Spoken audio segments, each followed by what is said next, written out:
here we are at last, oriented at the first big question event that's been like this since 2019. And so this program is launching our program year. And it's this question we're asking, what if we go on this way? It's already setting the tone for our thinking for our program year ahead. It's infusing how we think about and shape the reader's retreat on the novel Unkindness of Ghosts, which is coming up in May. It's there woven in, infusing the Parable Path project that we're working on alongside Bowdoin College and Indigo Arts Alliance with Toshi Regan, all springing out of Octavia E. Butler's novel Parable of the Sower. It's making its way already into discussion projects in the state, being used to peek at texts from from this particular big question lens.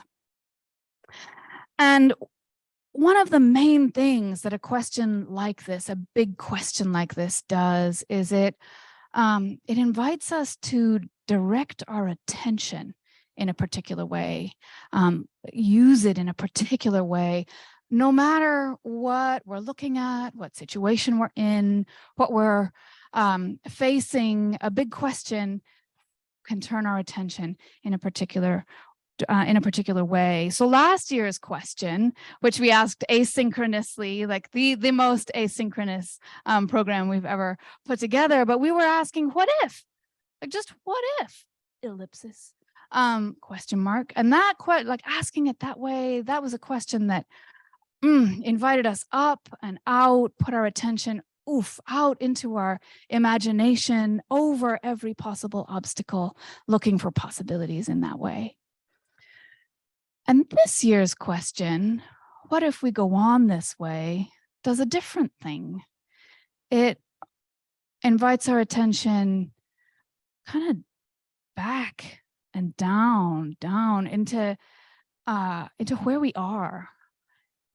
Invites us to really notice, what is actually happening?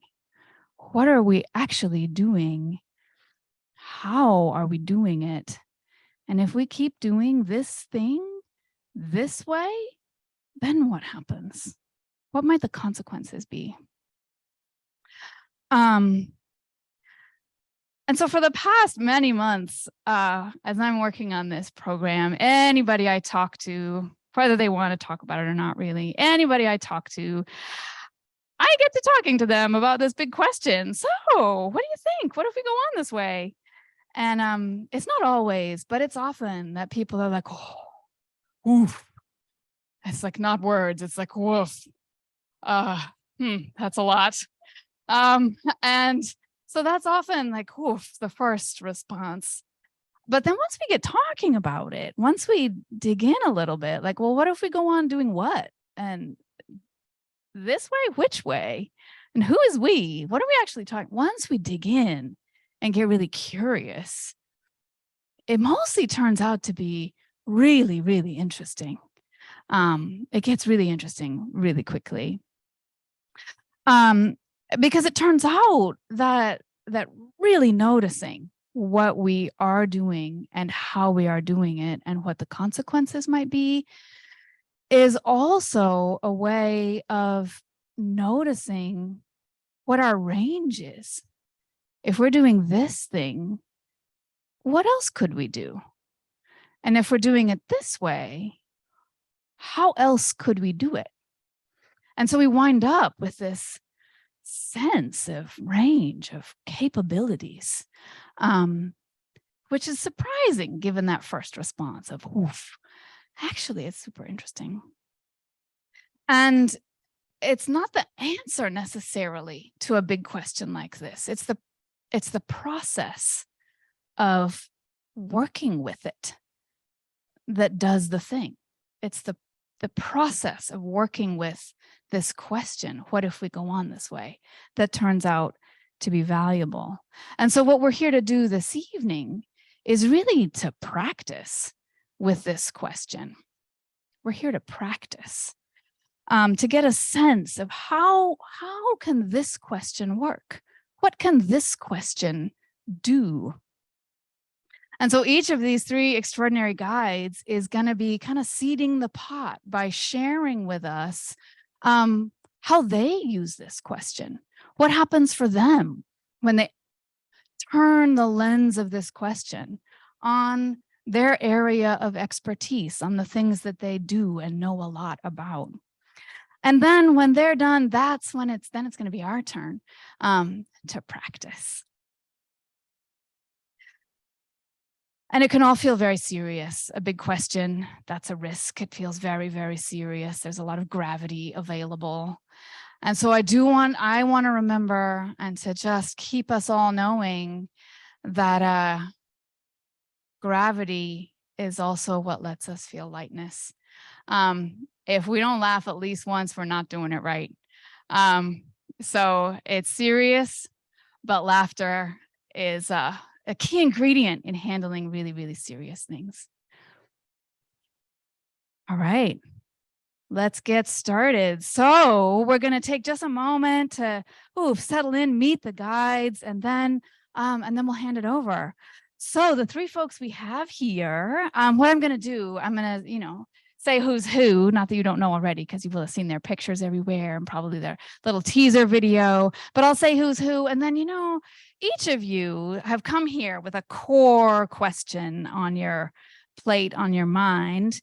But this question, it's really various. There's so many versions of this question that could crop up almost any time, just this morning, like, oh, what if I keep leaving dishes on the counter this way? I don't know. So it can come up almost any time, almost anywhere. And so I'm going to say who you are. And if you would love to say hello, and one of those other questions that is floating in from your full and varied lives, just to say hi, that would be great. So Ayesha Hall, school psychologist, academic administrator, diversity, equity, and inclusion consultant, also currently the social emotional learning and equity resources coordinator for the Lewiston Public School District. Hi, Ayesha. Hi. How are you all? How you doing? Is there a question on your mind? Is there a version? Oh my goodness. So I sit around and think a lot because, working in the district, you have to do that. But I guess the question that rattled around in my mind that I would probably want to bring out, because there's so many, like I said, there's so many.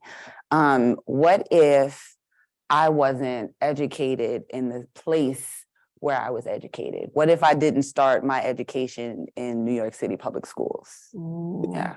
Ooh. Awesome. ... Splendid. Craig Saddlemire, the cooperative development organizer at the Raise Up Housing Cooperative right here in Lewiston.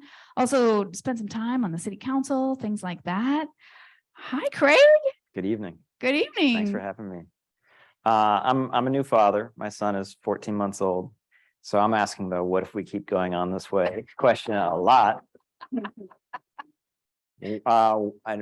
A frequent time I ask that question is around meals. When he's very skilled with his hands and with eating. He can put the food in his mouth. Sometimes he stares us right in the eyes and he throws it directly on the floor. And there's the ignore it method. There's the explain why it's wrong method. There's the freak out about it method. And I ask myself, each time I try a different method, what happens if we keep going on this way? Will this be the seed of father-son conflict that we play out in every thing that happens in our lives? So on a small level, that's what I'm thinking about today. Small and large, they That's right. It will become large with time. Yeah. Yes, absolutely. Cuba Jackson, coordinator for the Maine Prisoner Advocacy Coalition, also the founder, owner of 3T Builders and Renovators, a general contracting service, also with a mission of helping support folks as they transition out of incarceration. Hi, Cuba. Hello, how are you? So well, so happy to be here. Me too. Me too. I'm privileged, and I'm here with some fine folks, met some great people, and I'm glad to be here. And my question, like Ayesha, rattles around all the time. And for me, it's, what if I build this way? You know, I spend a lot of time with hammer and nail, and, you know, there's always a different way to do things. And that's the question that I most often ask myself. Awesome. It's such a practical question. I love that. Like, it's very philosophical, practical, any scale, any situation. Fabulous. Well, Ayesha, we're going to start off with you. What if we go on teaching and learning this way? Again, good evening. So I'm gonna tell y'all, I prepared something because if I couldn't do this 15 minutes without just staying on one point forever. Because like I said, there are a lot of questions. So in advance, thank you for bearing with me and allowing me to guide you and pondering the question, what if we go on teaching and learning this way? In preparation for this event, I had to think about my own experience with the public school system. I'm a supporter of public education, let me make that clear. But I do appreciate our culture's attempt to ensure that everyone receives a free and appropriate education. I appreciate knowing that we're trying to do this together as a country. But with that said, I ask myself, when did I start thinking or dreaming of a better way to do education?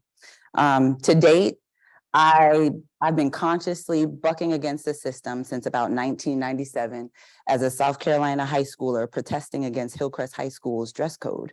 I can go further back to my junior high school days in New York City when my mother had me bused to a better school district. And I found out quickly that my tall, robust, brown body would be adultified and my mind would be cast aside as just good enough to keep me out of trouble, or to deliver a great speech about how promising my future was as an inner city kid who wouldn't be left behind. The winding road of my journey through the education system has been an interesting one.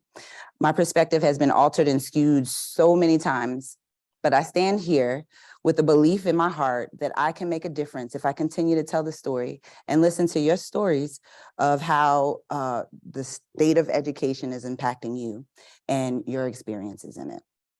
So let's continue the journey together here, coming back to the question, what if we go on teaching and learning this way?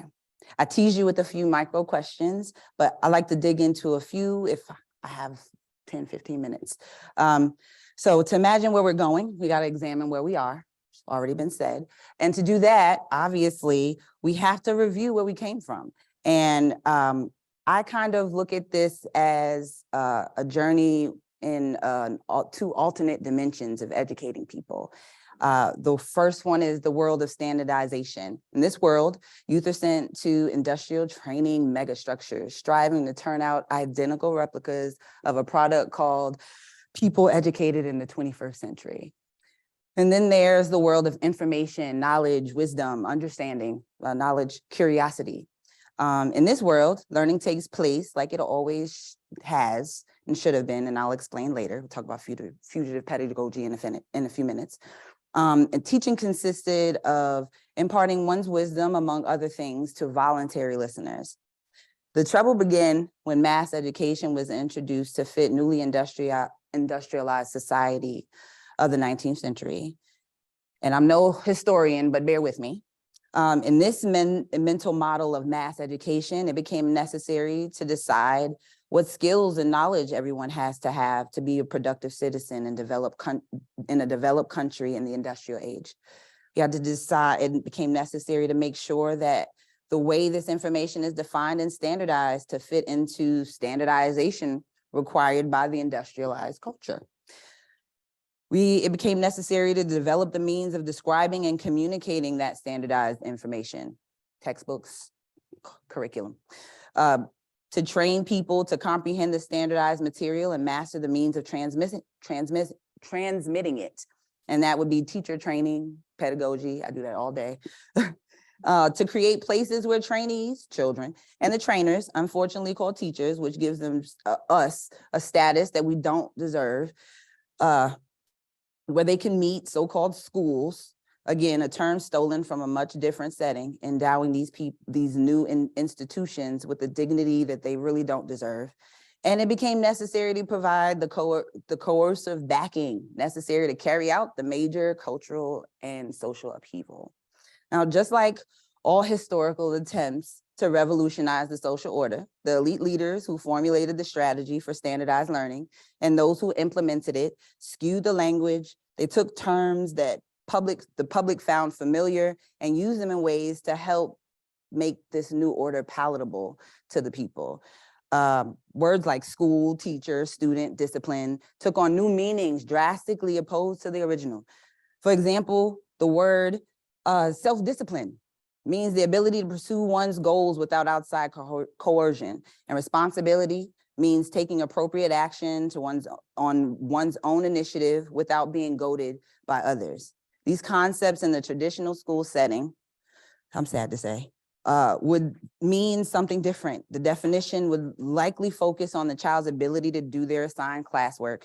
Today, we support a school model where we get students to understand that responsible behavior means doing their homework in a timely and effective manner as prescribed. And self-discipline means the determination to get that homework done. Another example, the word school, for instance, refers to a place of learning, but the word traces back to the Greek word sole, I don't speak Greek, but it means leisure. So to the Greeks, leisure allowed a person to spend time thinking and finding out things, and that connection between leisure and the pursuit of knowledge and eventually to a place of learning. Well, if you fast forward to the 21st century, traditional schools of the 21st century struggle to hold space for a 20-minute recess period. This has led to a culture of people who saw and still may see the teacher as an all-knowing wise automaton found only within the walls of those institutions, filled with room after room of lined desks, of eager pupils to memorize how to be a good worker. The relationship between teaching and learning, teacher and learner, is binary and rigid. And a school is just a box where we throw youth in, shake them up right, and spit them out. But hold on, because I remember I said it's alternate dimensions. We're gonna talk about fugitive and anti-racist pedagogy as tools for liberation. And this goes well back, and I'll give some dates soon, because I'm no historian, but we're gonna hold on to it. So nowadays, it's common knowledge that most of what is expected of students in public schools can be done by computers, droid devices, iPads, and so on. Over the last few decades, the traditional education system has received scrutiny from respected scholars and public figures, urging society to re-examine the American public school model, a model where learners, students in the classroom, are considered poor surrogates for machines and instruments and are graded as such. It's hard for me to say this because it's real, right? The bones of our current system is still set up so that education is greatly focused on what humans can do better than the machines and the instruments we've created. But there have been educators who resisted the norms. None like the abolitionist teachers who practiced the pursuit of educational freedom for all students. It bypassed reform in favor of transformation. The liberation and freedom movement continues today. Teachers everywhere incorporate aspects of the abolitionist teaching when they commit to practices of equitable teaching for all students. I'm no historian, like I said, but I'd be remiss if I didn't mention Carter G. Woodson and fugitive pedagogy of the early 20th century and mention his book, The Miseducation of a Negro from 1933. Fugitive pedagogy refers to teaching and teachers stepping outside of standardization and standardized curriculum to uplift and shift the narrative of Black people in America. Woodson focused on the Western indoctrination of school systems and African-American self-empowerment. Since it was written in Miseducation, it has become a required reading at numerous colleges and universities. Additional books from the author include A Century of Negro Migration, 1918, and The Negro in Our History of 1922. Woodson also penned literature for elementary schools and secondary school students. Woodson is considered the founder of Black History Month, but he was first and foremost an educator. His work, is the meat and the bones of abolitionist teaching. So before schools became tools to fuel an industrialized economy, the world's great teachers were understood to be people who had something fresh to say about something, and people who were interested in hearing the message. Teachers were people who had original thoughts and original insights, and people came from far and wide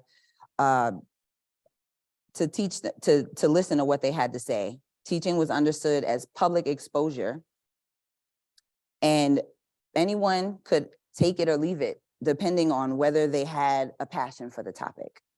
People were expected to come up with their own original worldview. This was true of any aspect of knowledge. You figured out how to learn it. You expose yourself to the people who are willing to make their understanding public. And if you thought it was a worthwhile endeavor, you kept it, put it in your pocket, and you kept building. In the Middle Ages, the basis for formation of universities. They were places where thinkers were willing to spend their time making thoughts public. The only ones who got to stay were the ones who the people, the students, found relevant enough to their own personal quests to make listening to them worthwhile.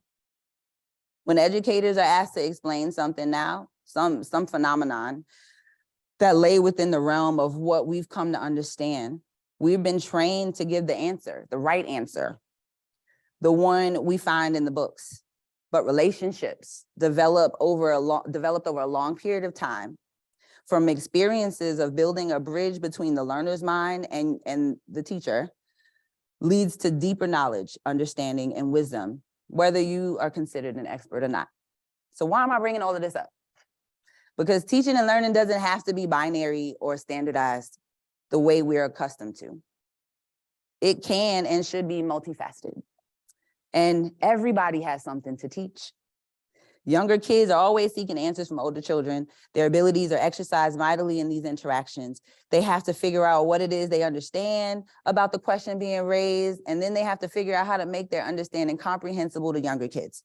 This is why it's so important to keep communities multi-aged, and why we have to make sure that we're not separating ages, making sure that our elder community is also a part of our teaching and learning.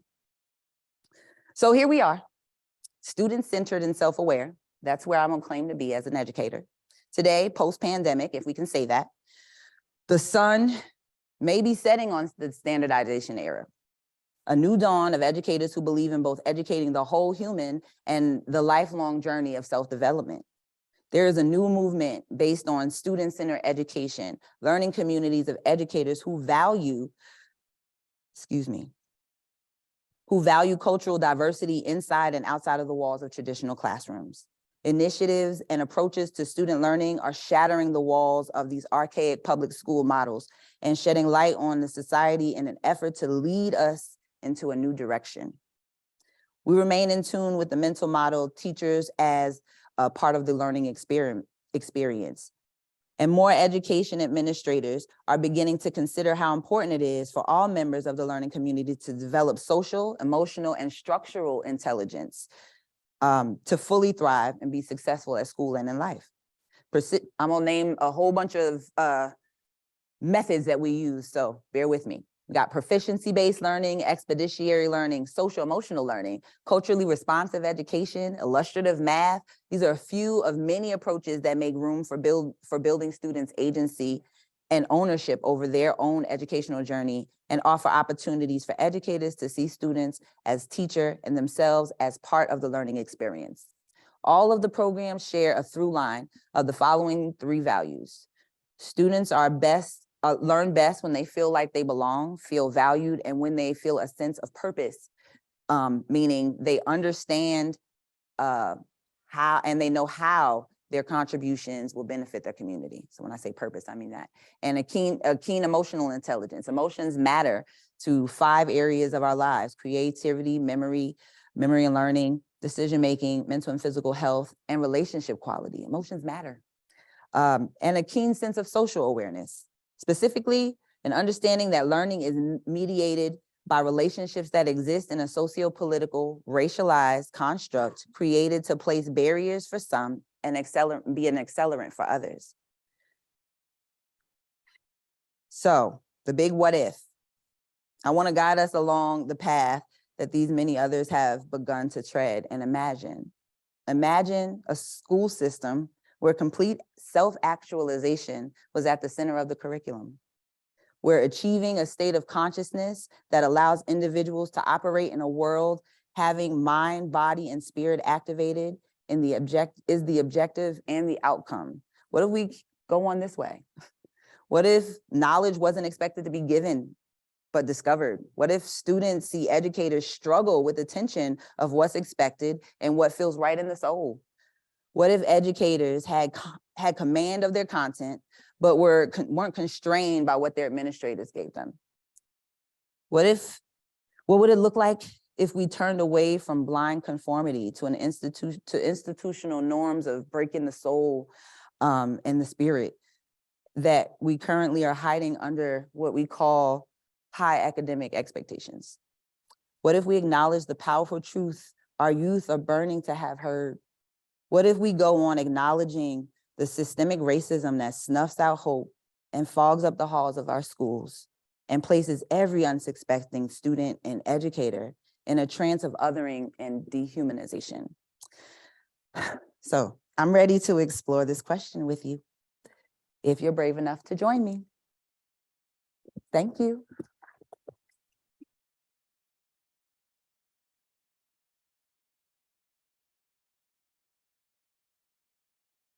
Wow, Ayesha, thank you. Thank you. And let's just take, I don't know, a couple 3 breaths. All right. So let that settle in. Let's pause. Thank you so much. Oh yeah, wow. All cycling into community. So beautiful. Okay. Are we ready? Craig Saddlemire, what if we go on treating homes this way? Good evening, everyone. I'm really honored to be up here with Ayesha and Cuba, and we're all going to be, our presentations are focused on our individual things, but I hope folks see, all of these issues are super interconnected, and I think that will be really exciting to discuss in your breakout groups in a moment. So I work for the Raise Up Housing Cooperative. We are affordable housing that's owned and managed by the residents themselves. All of our housing is in the Tree Street neighborhoods of Lewiston. Our apartments currently are home to 50 residents, but we're in the process of doubling our size with a new development on Lake and Walnut Street, if anyone wants to drive by and check it out. So when I think about the question, what if we keep treating homes this way? I have 2 parallel responses in my head. And the one response is for the co-op itself, like what if the co-op keeps doing this work, which I think has some very hopeful outcomes that if I have time, talk a little bit more about. What we do is try to give our residents the power to make decisions about their homes and use that power, not just to benefit themselves, but to benefit their neighbors, to try to make the community and the world that they want to see, with housing as like sort of the common entry point, the organizing principle for that work together. But the other parallel, what if we keep treating homes this way, is the housing market at large, which I think is the important thing to talk about right now. So we could talk about Maine, or we could talk about the nation, and it's pretty much the same answer. And really, we should talk about it at a national level, because the housing market is so, the forces at work in housing are so massive that it's happening on a national scale, and you can't separate local or state from what's taking place across the country.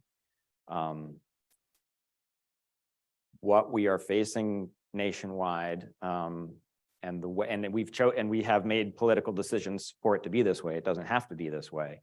But if we keep going on this way, what we will have is a certain portion of the population that has ever expanding control of real estate, of their primary home, of their second, third, and fourth home, of various investment properties, et cetera.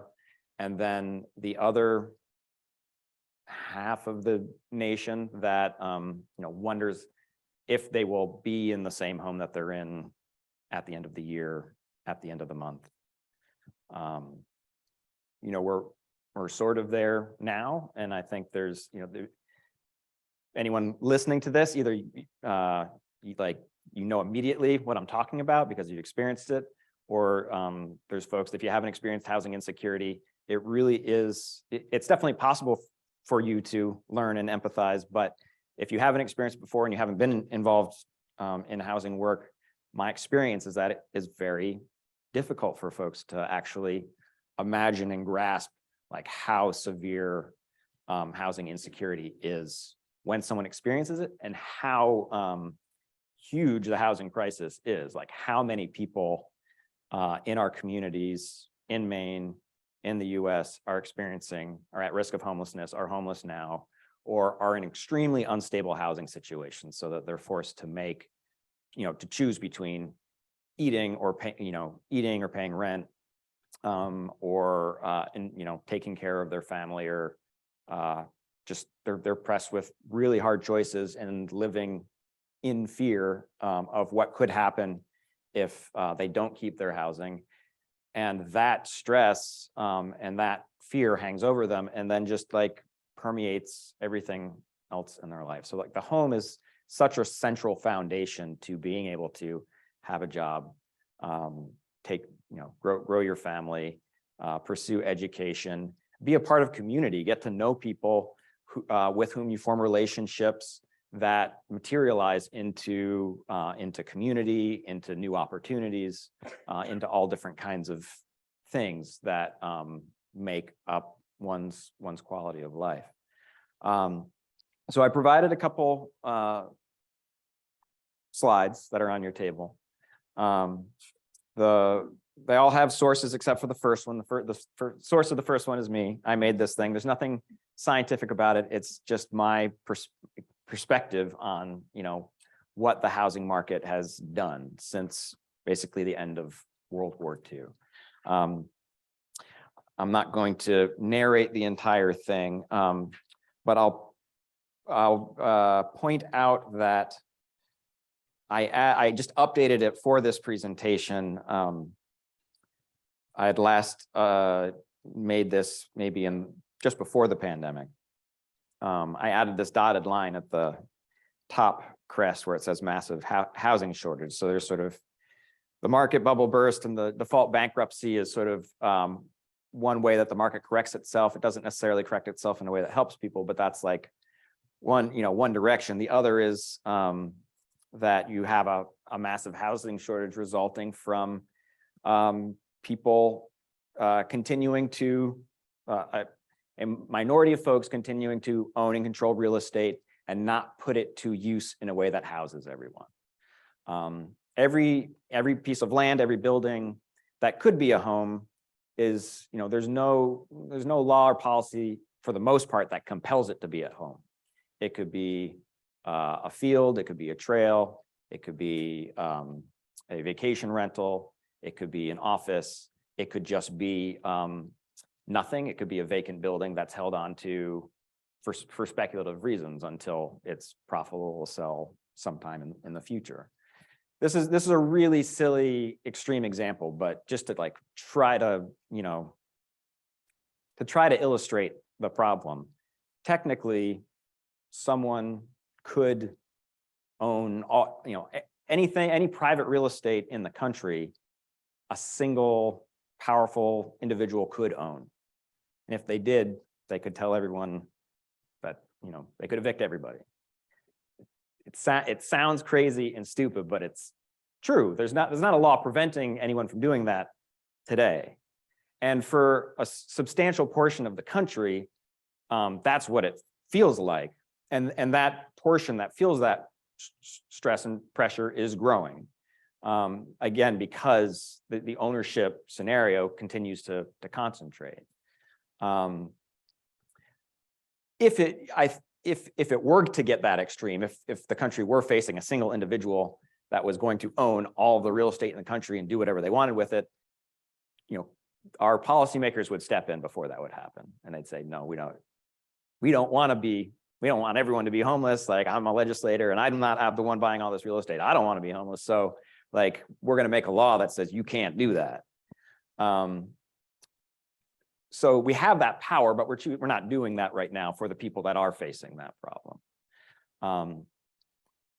The pandemic has helped, I think, elevate a lot of injustice in the country that it was there.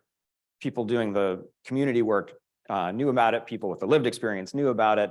But I think public spotlight has been shined on a lot of these injustices much more as a result of the pandemic. And in some ways, in housing, tenant organizing was strengthened in a lot of ways. Between emergency rental assistance and the eviction moratorium, there was actually, for a brief moment, a lot of housing stability in the country. It was always understood as temporary, so I don't think it really created, anything that would be equivalent to the true relief of a robust system that housed everyone safely and affordably and adequately and permanently. But it was an interesting moment, and I think it started to provoke the question of what are the tools? Maybe we actually can help people. It doesn't have to be as dire as it is. On the next slide, you've got a distribution of household wealth in the US since 1989. So that's just household wealth. There's nothing on this that's specifically about housing, but this is 100% the housing story. And I'll just let you look at it for a moment. So, you'll notice the bottom 50%, there's not a whole lot of change in that time. The wealth, the household wealth above that has grown massively. And a lot of, this is wealth. So this is like cash, these are investments. Real estate is a huge part of what people invest in. And the housing market is, the housing market serves the paying consumer. And what this demonstrates is who the paying consumer is. And so our housing market is more and more and more becoming oriented towards the paying consumers with lots of wealth that have housing interests and desires and needs that are just not aligned with a huge portion of the country. And when you look at if you look at this and you ask the question, what if we keep going on this way? And you look at how bad the housing crisis is right now and getting worse. The answer is not good. If we keep going on this way, things are already very bad and will continue to be so. Sorry, may I have a time check? 7 minutes, thank you. The next two slides are, some examples of policies that we've had in place have been rental assistance and then tax incentives for home ownership. So when you compare how much, this research was done in around 2012 to 2015. So when you compare how much the federal government was spending on rental assistance versus home ownership incentive program, tax incentive programs, it was spending far less on rental assistance. Renters are the ones that are much more cost burdened. They're much lower income. They're the ones truly facing the housing crisis. But from a public spending perspective, we've been spending a lot more on the folks that already had more housing security. If you look at the last slide, what you'll see is a breakdown of who benefits from that home ownership tax incentive program.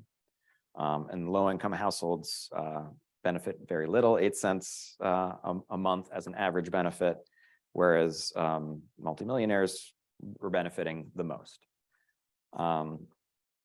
Of course, because the way tax breaks work is you need to have a lot of tax liability in order to benefit from the program. So rich folks with lots of tax liability benefit the most. So that's one. I mean, there's a lot of policies that got us to where we are. This is an example of one of them in terms of seeing where our priorities are.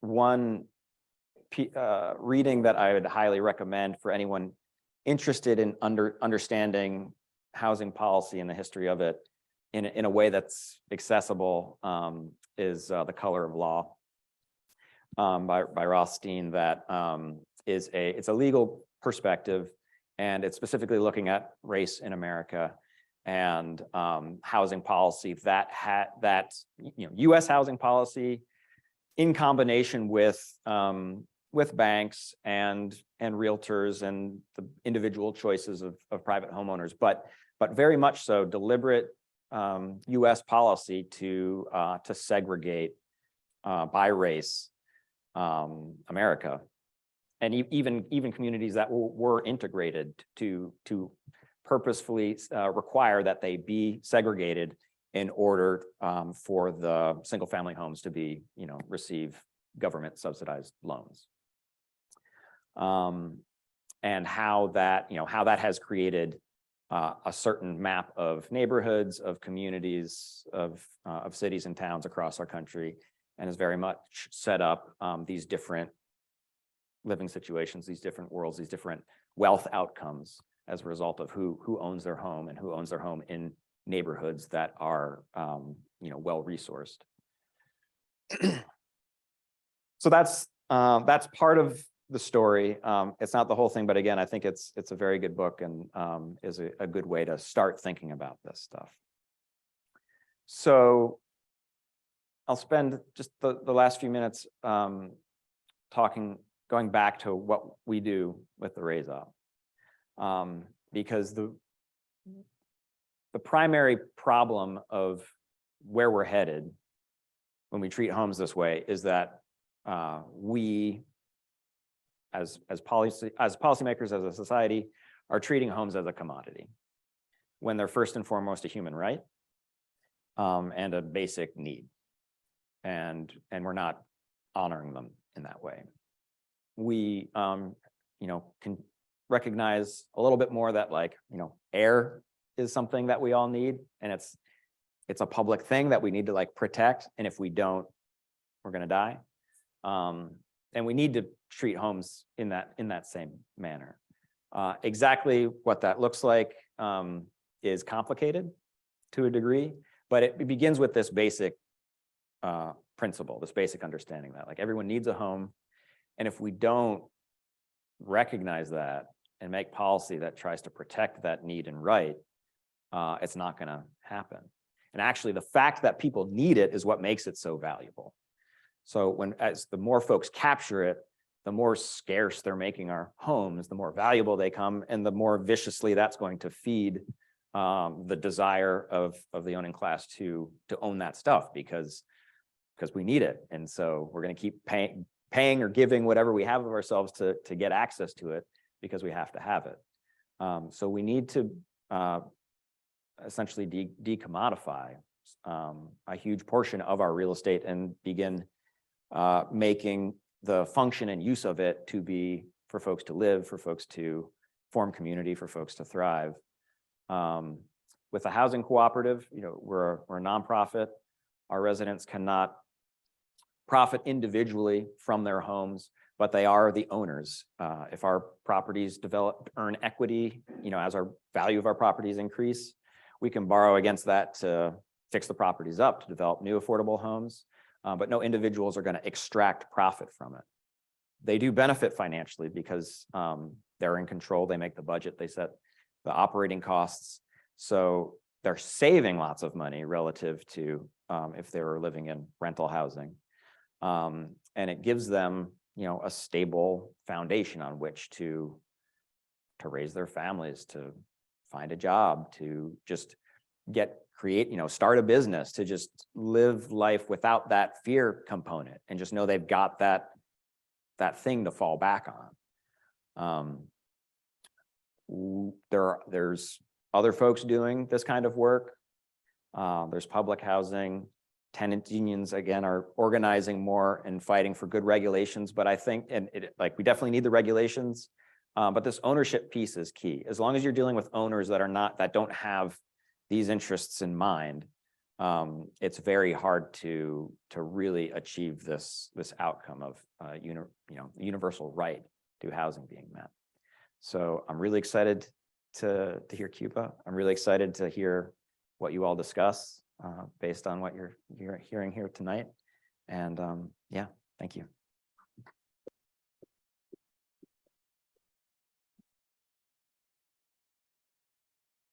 Thank you so much, Craig. And again, those just couple breaths to let that new information settle in.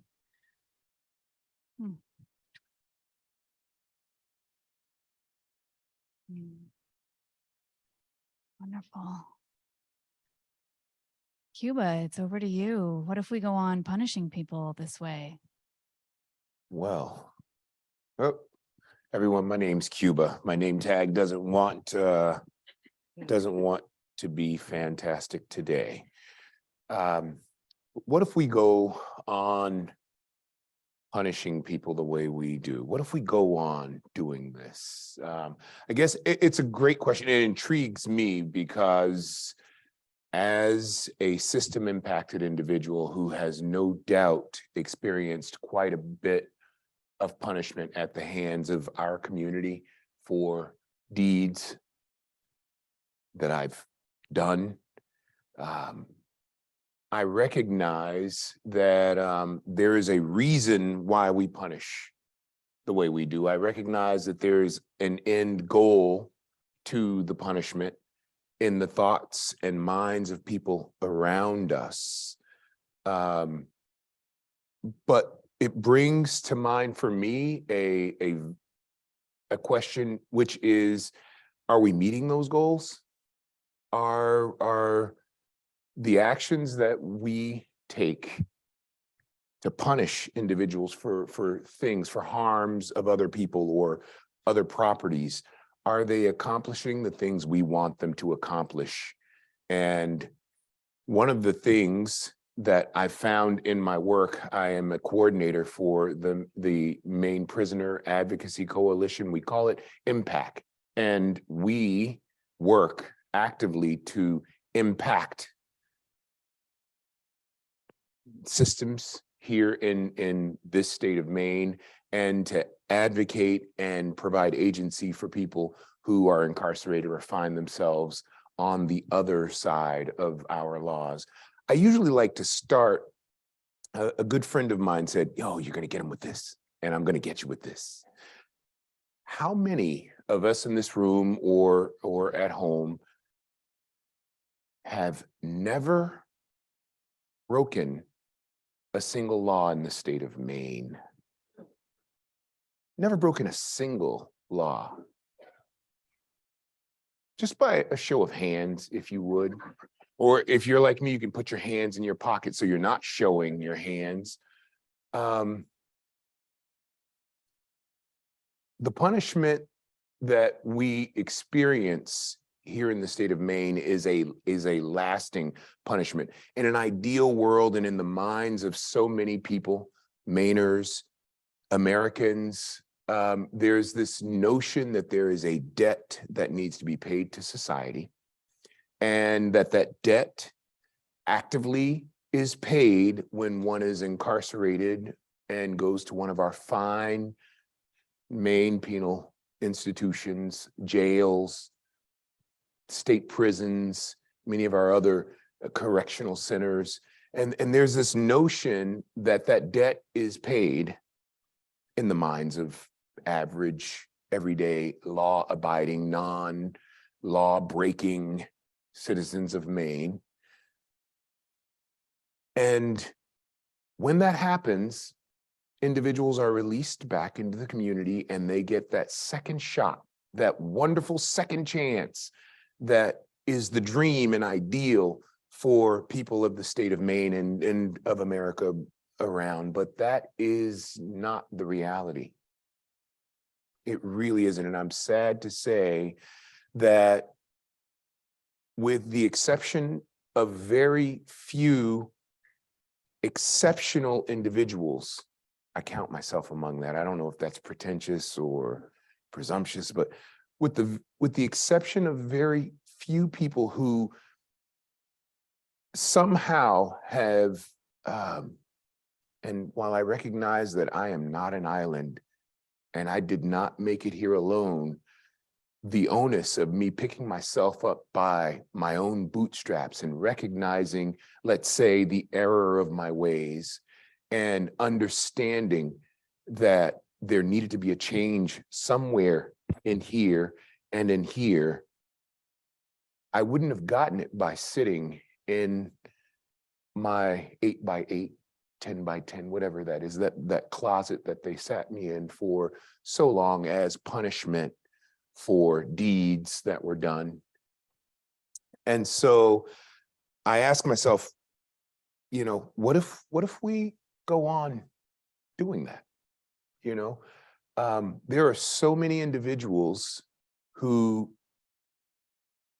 are housed at the Maine State Prison, in our county jails all around the state of Maine, who some of them, many of them, I would say, innocent of the things that they are charged with, because we have this practice in our fine state where we tend to overcharge. You know, someone does something and in order to elicit, it's a tactic, a well-known tactic. In order to elicit a guilty plea, they'll say, well, we are going to say you did all of this, or you can plea out to something lesser and we'll, and so there are many people who buck that system and say, no, we're going to fight this. I'm going to fight this. I'm going to, you know, and they go and then they're punished even more when ultimately found guilty by a jury of their peers or what have you. And they're punished even more with the goal, stated goal, of keeping our community safe and of allowing individuals such as myself to pay this debt that I've incurred. And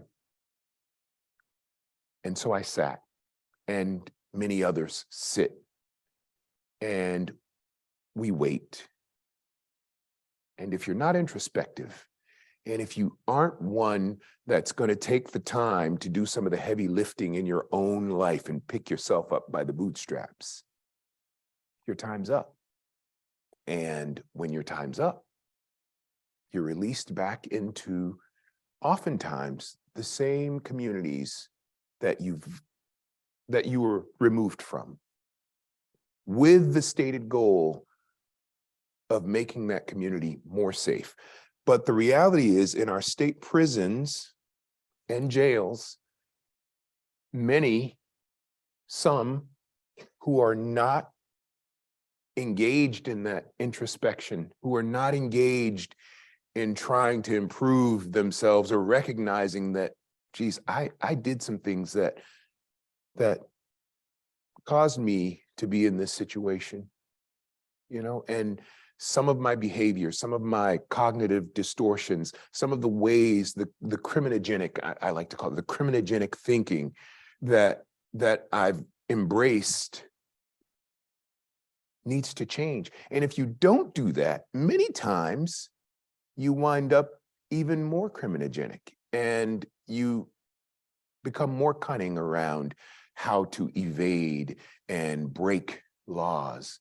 And while there is some oversight, I can say that largely we are released into the communities to do more harm than when we originally sometimes unintentionally broke laws. But now, because of need and desperation, many of us find ourselves when you're released and you have in your hand a bus ticket and $40, and you're released into a community where many times you're not wanted, or maybe you've burned some bridges.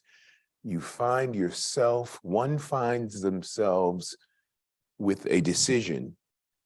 And when you learn that, geez, over the years, a decade, hotel rooms no longer cost, $40 a night. How am I going to make it? What job? How am I employable? What skills do I have? What have I done to improve and build on this body of work?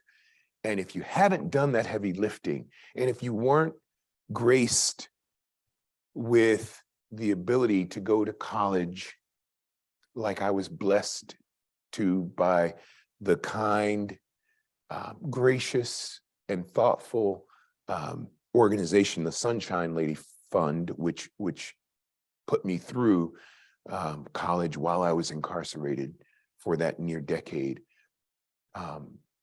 If that didn't happen, and I spent that time, as I was so often encouraged to do, sitting around shucking and jiving at a domino table, or in a weight room, or on a basketball court. And while there is nothing innately wrong with those activities, they detracted from the time that I would have spent in introspection and in learning how to hone this craft of a person, of a member of society, of community. And so if we continue to punish in the way that we punish, if we continue to house individuals for a time who some have done some terrible things, some not so terrible, but they've done some things to break the laws, just like many of us have. That text while you're driving, that phone call while you're driving, that person walking in front of your vehicle while you're doing those things, and that tragic loss and harm to our community that causes you to have to spend some time in a box waiting for your time to come, for you to get released back into the community. When that happens, and it's something that if we continue to do that, I can't imagine our nation, our state, as becoming more safe or more sound. We don't prevent rapes. We don't prevent murders. We don't prevent thefts. We don't prevent manslaughters. We don't prevent them in that way. We punish. We tell someone that what they did was wrong. We tell someone that they need time out, and then we release them. But the punishment doesn't stop there, because while in this fine country, it is frowned upon to judge someone, discriminate against someone for their race, their sexual orientation, their ethnicity, their religion, their marital status. While we have so many protected statuses, statusi, what is that? Someone want to help me with that? Statuses, while there's so many protected statuses, we can discriminate against someone who made a mistake and broke one of Maine's fine laws. We can tell them you can't live here because you broke one of our laws. We can tell them you can't work here because you broke one of our laws. We can tell them you can't even come in for an interview here because you've broken one of our laws. And what kind of a second chance is that? A second chance at what? A second chance for what? Why would I want to sign up to reintroduce myself to these fine people in this fine society? And so I ask myself, and I ask you, what if we go on punishing each other this way? There are other options. They're not new. They aren't really that inventive, you know?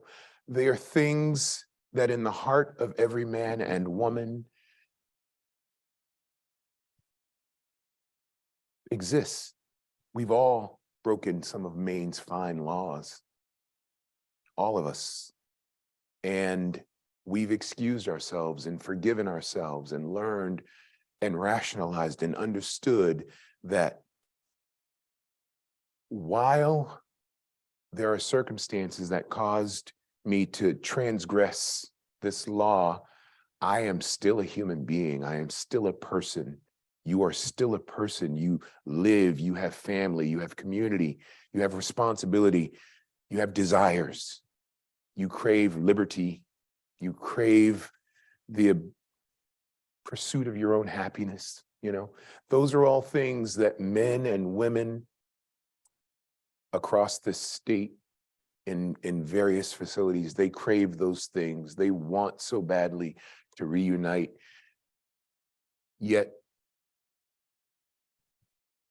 one of the characteristics of our punishment system, our penal system, is that we don't restore people to community. We return them. We don't restore them. So there is oftentimes when someone harms someone, there needs to be a bridge. And sometimes that bridge needs to be mediated. It can't just come from me who's harmed you. Sometimes there's a need to have someone say, hey, let's bring these two together, or three, or four, or whomever. Let's bring this together. Let's restore. And that's a concept known as restorative justice. Now, I didn't say this, and Megan, thank you for not outing me before I was ready. I'm an abolitionist, and that means so much to so many people. But for me, it is simply that we need to stop incarcerating the way we do. We need to stop sending men and women to these facilities. And while I know that's a radical idea right now, because right now, many are sitting in their homes, or many in this room may be thinking, well, what do we do with all the rapists and the murderers? What do we do with, and we can talk about that. That's a big question. Time, please. 3 minutes? Goodness gracious. Okay, swing. We have restorative justice. That's just a small first step. I'm a proponent of a larger step, a big step that goes with a big question, and that's transformative justice. That's where we look at the root of why these systems we have are so easily transgressed. Why 15 years ago, someone with CBD or THC can find themselves for a 10, 20-year sentence in prison. And today, when he's released, can walk into any Starbucks and order his brownies or his drinks. What a slap in the face is that? I'm not here to legislate. I'm simply here to say, if we continue to punish the way we do, with the stated goal of solving our problems and making our communities more safe, we'll fail. We're failing now, and we'll continue to fail until we change. And I think that's my time. I'd love to talk more about it. I'd love to explore some of these ideas to transform, at the very least, to restore people back to community. That's my goal. until we can do away with our systems of incarceration. Thank you.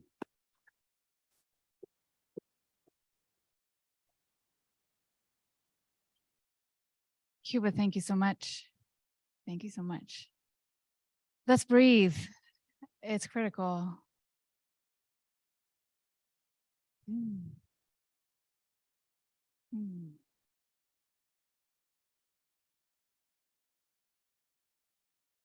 Wow, thank you, all three of you. There's one thread of so many, but I heard agency link through every person's lens. Gosh, how can we each, all of us, have agency in our learning, in our housing, in our communities, in finding our way to restoration? It's time to talk. It's time to practice. It's time to practice. And so we, and there are a lot of ways to do that. There are at least two ways that I'm going to flag to do that. One is discussion together. It's also one way to integrate is to do that on your own in writing or in a time of quiet. Here in the room, we are set up at tables with small groups. So feel free to turn to your neighbors. There are also some extra tables at the back where there's some room if you want to do that by yourself. On Zoom, you're going to get an invitation shortly to join a breakout room. If you want to stay quiet, stay in your own space, just don't accept the invitation and do what you need to do, integrate. The colored sheets here come into play. There's a link to a form being dropped in the Zoom chat. They say exactly the same thing. They say, hi there, we're going to make a zine together. It's one of our ways not only of integrating and thinking through what's just happened, but also because, wow, it would be the most amazing thing if we could all get a chance to talk to everybody with 100 amazing minds. Wow. There's so much to know, so much to talk about. So the way we're going to try and bridge the gap between each of us here alone in small groups and the larger group is with the zine. So as you're discussing, as you're thinking and integrating, please write things down in the big space below these short open questions designed really just to open up conversation or thinking. Write stuff down there, leave it with us, push go on the form if you're using the online form. The guides are going to be moving around, stopping in, saying hello in breakout rooms, at tables. We've got, I don't know, 25 minutes or so for this. Enjoy. Let's practice.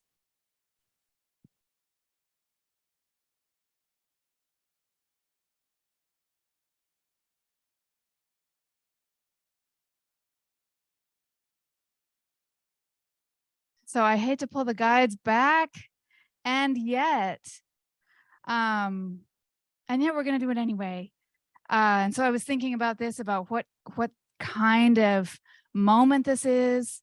2 hours is, a lot can happen in 2 hours, and also 2 hours is just not very long. And so I was saying ahead of time to the guides, like the way this feels to me is, you know how sprinters are when they've got the blocks and like wedge their feet in just so, and they like get all hunkered down in this amazing posture, and they like check, make sure their knuckles are in just the right spot. And they do all of that so that that first step can be filled with power and momentum so that they can run a long way really fast. And we're doing that wedging in on the blocks and maybe that first step. So that's what we're doing. It happens fast, but it has a big impact. So, folks, Ayesha, Craig, Cuba, just one last round, just like a couple minutes. We're not pressed for time. There's time. And I would love to hear from each of you and in the order that moves you. So if somebody feels like, oh, I have a thing, I'm curious where you are after this time together, these conversations, where are you now? What do you what are you leaving with? If there's a nugget, one little gem that you hope people take with them tonight.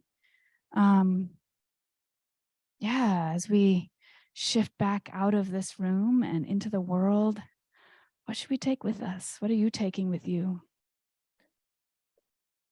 So first off, I'm just sad that I didn't get to every table. Like I just didn't see that happening that quickly. This is a big conversation to have, and we're holding space for a really big conversation that has been happening for, I said over there at that table, like, I know my mama was doing this and the same thing. And it can be disheartening to, on one end, to think, like, why are we still having to ask these types of questions? But I also, in my little bit of time here on Earth, have learned the two things, and I might have already mentioned it, and I know I mentioned it at another table, is two, emotions matter. So y'all make sure y'all doing your own hard work so that we can actually do the things that we're talking about. We're the system. The system is us. We are the people who make up the system.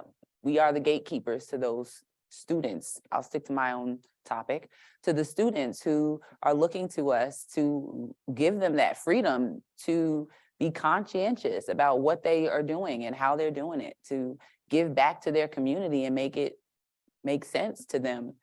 It's up to us. So that's the one. Yeah, get your work done. And the other, I'm just, this is heavy, but it's also, I'm new here. I've only been here 4 years. I didn't know who was going to come out here to have this conversation. But looking around here and seeing all of the hope, I think it's hope. I hope it's hope. Probably sleepy, but looking around, I feel the hope, and I feel like Maine is the type of place that I think I would want to tell people to come to. I don't always feel that way. I'm gonna be honest with y'all, but today, like, this means a lot. This is a lot to come out and, I think, scratch the crusties off your brain and start asking things and thinking about things with people that you've never had to before. So I think I should stop there because I can keep going. Yeah. What you think, Craig? Come on, Cuba. Yeah, it went by so fast. The tables I sat at, conversations were great. I heard a lot of eagerness for, like, this is clearly not working well the way we want it to. You know, what can we do? Where do we start? And these issues are so complex. There are so many different ways to enter spaces to, like, work on solutions. Because I was asked a number of times very point blank, like, I think folks I was hearing, they wanted to hear, like, a really precise answer. I'll give one example of something you could do. You know, the legislative session is just starting. There are tons of great housing bills that have been introduced. I think one of the most important ones is fully funding rental assistance. You know, only a quarter of people that are eligible for rental assistance receive it because it is so underfunded. So 75% of the folks that need rental assistance aren't getting it because we just choose not to pay for it. So this legislature will have the option of expanding that and ending discrimination against voucher rental assistance voucher holders. So I would encourage you to talk to your legislators, submit testimony to the legislature, to committees, ask them to expand and fully fund rental assistance and end discrimination against people who use rental assistance.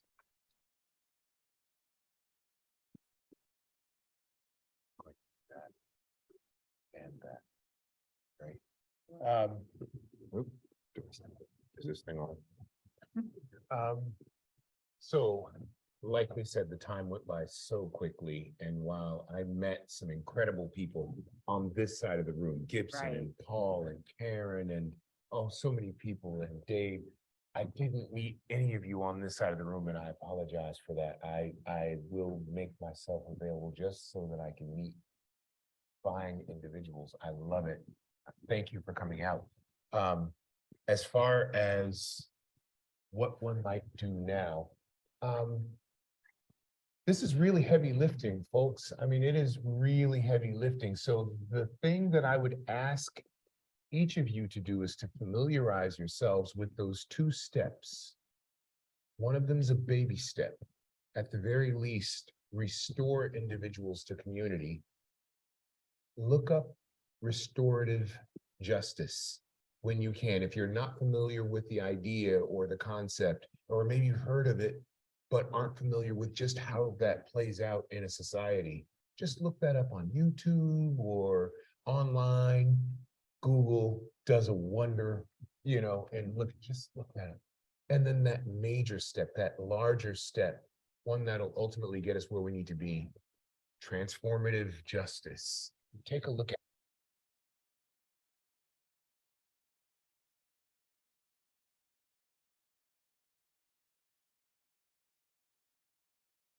strategy meetings monthly, the second Saturday of every month. If you would like, you can give me your email and I will add you to our announcement list that will allow for you to be notified when these are happening. And they're strategy meetings that that give you voice. You tell us, give us some ideas for how we can approach certain things, or let us know what your concerns are when it comes to criminal justice and our criminal legal system. Let us know and hear ideas from other people. Those are the 2 steps. I'm sorry, I can go on forever too. Don't know if you've gathered that. Thank you. I got one more thing that I didn't say. Because I mentioned we're probably not going to solve these problems that we're talking about today. But one of the things that we can do is keep in mind as we're working through this, to remember that we're wired to connect. And so whatever solution we come up with is going to happen in community. It's not going to happen with you and your little friend in the corner, or even with your one organization or your one business. We're going to have to do this in community. So keep that in mind. We are wired to connect. Humans were not meant to do community or do humanness alone. So if we stick to that, I think we'll, I don't know, give it to the next generation in a better state than it was for us. So that's all I had. Yeah. Right? Like, let's do this. And here's my email.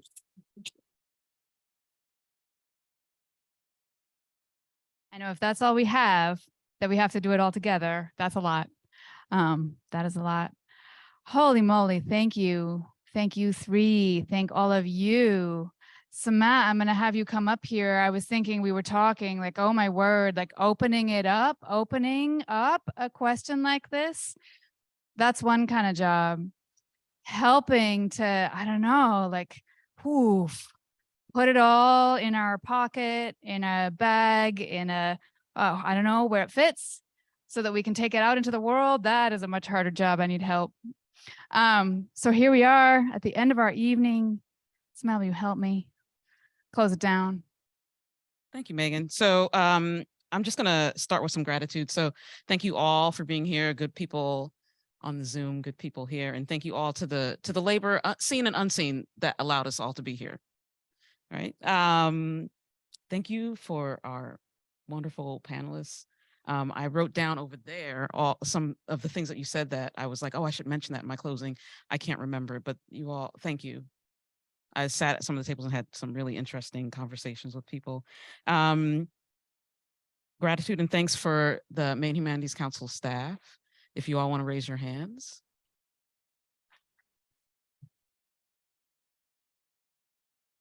And thank you to Megan in particular, and all of their labor, seen and unseen, that allowed this event to happen. So gratitude.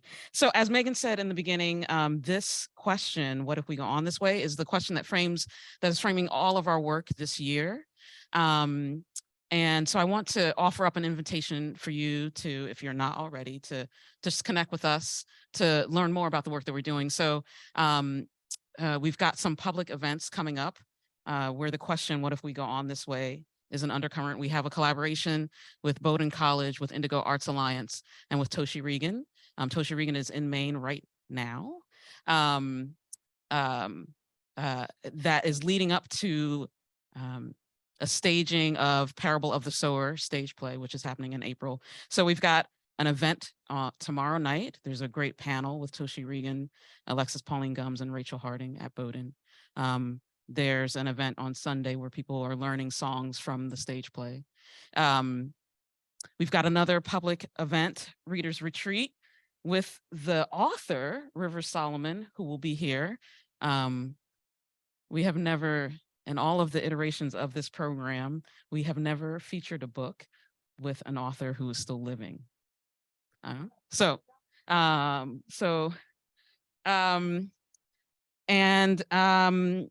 Just inviting you also to programs that we offer to groups and to organizations. So our discussion projects, our Poetry Express, our Maine Speaks. If you have questions about some of our programming, if you're not familiar, please talk to one of the staff. You can even talk to some of our board members. Some of our board members are here. If you want to raise your hand, board members, you can, no obligation. Wonderful, wonderful. Thank you for being here. There are also board members on the Zoom, so you can raise your human hand or your, animated hand. I just want to end. I like gratitude, so I'm just going to close the loop with more gratitude. Just thank you all for the ways that you support us, all the ways that you have supported us through for so many years. Thank you all. Thank you all. This is, as Megan said, is our first big question in person since 2019. And the showing we have all been so excited. So thank you all. So much gratitude. And that is it, folks. What do they say? More thing. The one more thing is I was overjoyed to see some spaces in the little pages being filled. The zine is going to be amazing. There's still time to jot a note, to draw a drawing. Just leave it wherever it lies and we will pick everything up and make it available as a zine so we can keep thinking, keep practicing. That's the last thing. Woo-hoo.